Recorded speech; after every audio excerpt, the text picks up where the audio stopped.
Alors, on va étudier le signe de cette expression-là, x moins 4 facteur de 2x plus 1. Donc, étudier le signe, ça veut dire déterminer pour quelle valeur de x tout ça c'est positif. Et une fois qu'on aura fait ça, on saura évidemment pour quelle valeur de x tout ça c'est négatif. Alors ici, en fait, ça, c'est un produit de deux nombres, de deux expressions.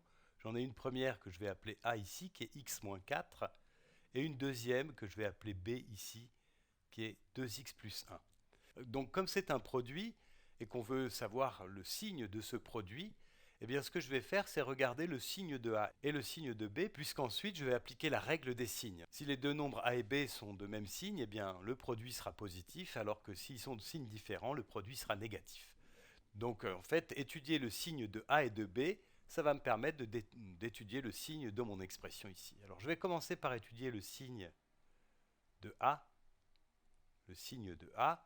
Et ça, on a vu que en fait, ça revient par exemple à résoudre cette équation x moins 4 supérieur à 0. Quand est-ce que x moins 4 est positif? On va résoudre cette équation-là. On voit que c'est quand x est plus grand que 4.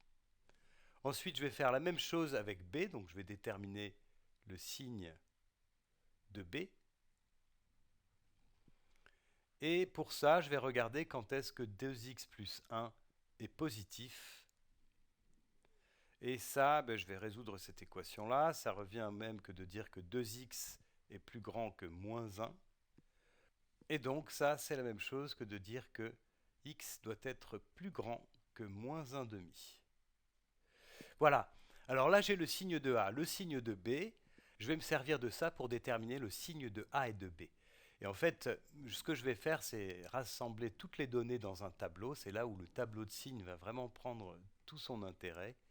Ici, je vais mettre une première ligne pour les x, une deuxième ligne pour le signe de A, une troisième ligne pour le signe de B, et puis ensuite j'aurai le signe du produit. Alors, ici, donc j'ai les valeurs de x qui vont de moins l'infini à plus l'infini. Donc ça, c'est vraiment ici, c'est comme si j'avais une droite numérique, hein, ici. Et puis en dessous, là, je vais mettre le signe de A. Et puis encore en dessous, je vais mettre le signe de B. Le signe de B. Et puis en dernier, je vais mettre le signe de mon expression, donc que j'ai appelé, enfin que j'ai écrit comme ça, A multiplié par B. On peut l'écrire comme ça si vous préférez. Alors maintenant, il faut que je complète ce tableau. Chaque ligne, enfin les deux premières lignes, ça sera vraiment comme étudier le signe d'une fonction affine. Je l'ai fait ici. Et donc j'ai les valeurs particulières qu'il faut que je place. J'en ai deux.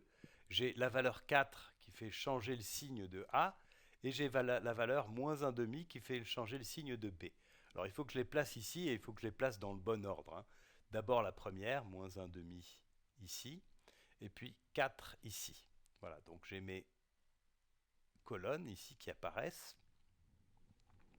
Et maintenant, je vais lire, je vais compléter en mettant les signes. Alors, je sais que le signe de A, c'est positif quand x est plus grand que 4. Donc, quand x est plus grand que 4, ici, A est positif.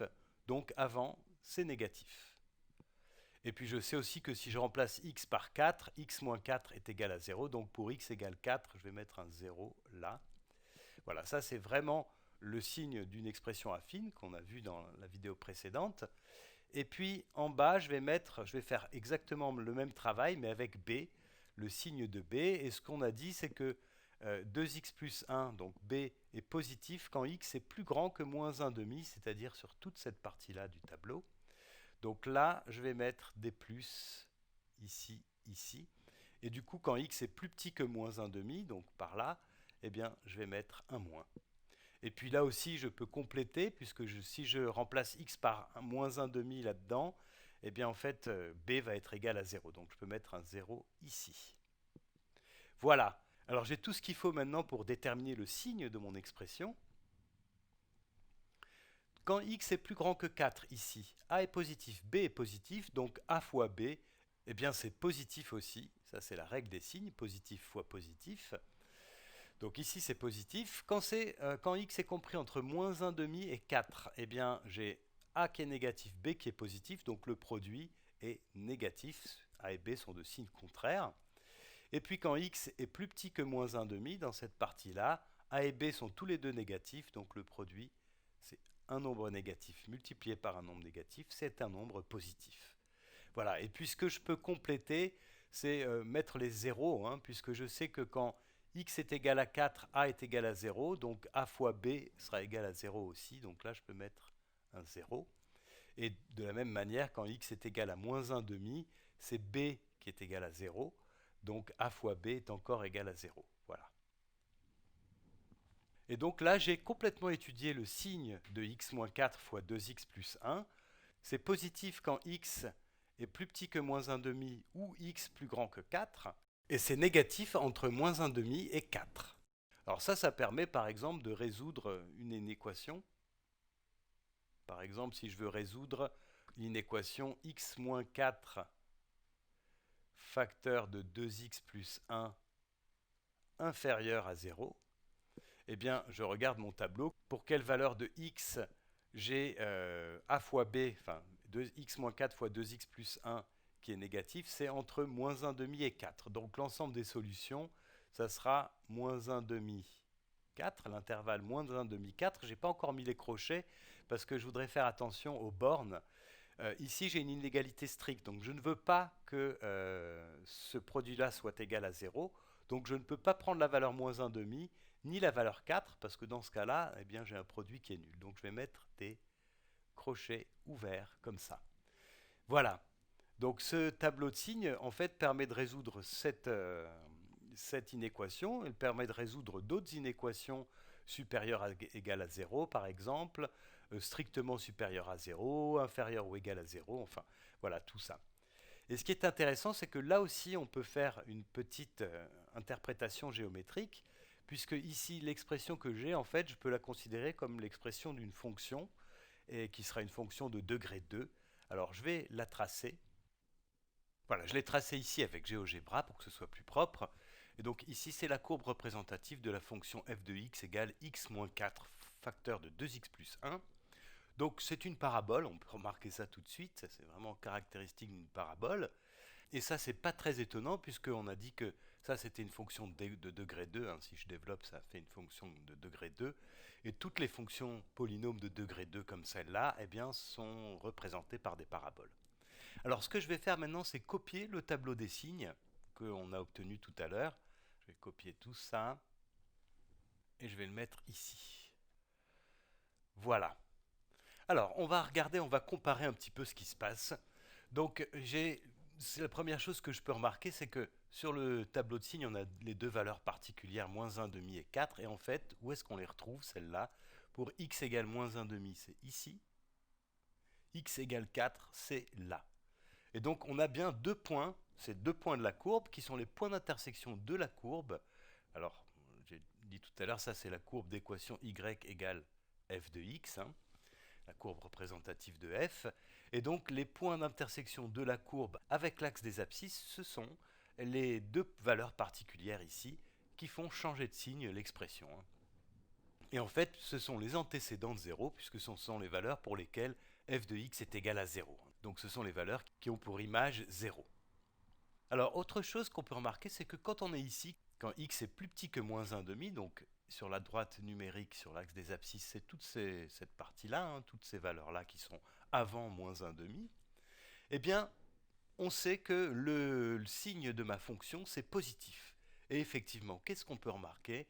Eh bien, la courbe représentative ici, elle est au-dessus de l'axe des abscisses.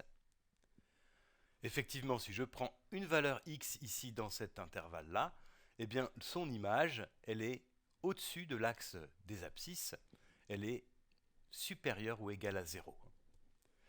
Donc, dans cette partie-là, la courbe de f est au-dessus